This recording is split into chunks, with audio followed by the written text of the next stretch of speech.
The Awhum Waterfall, which is officially known as Awhum Cave and Waterfalls, is situated at Amaugwe village of Ohum town in Udi Local Government Area, Enugu State.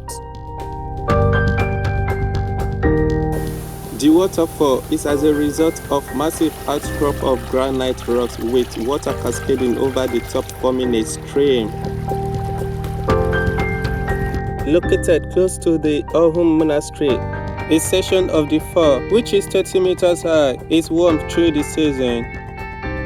The water is said to be curative, have healing powers, and capable of dispelling evil forces if and wherever it is sprinkled. It takes about 45 minutes walk from the park spot to the fall.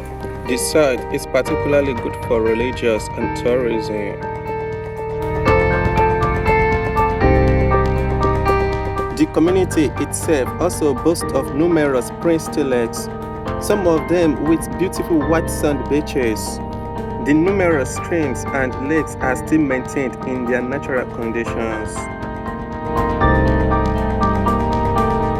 More than 50 different species of fishes are found in the stream and lakes of the community, and some of the lakes have never been fished on before.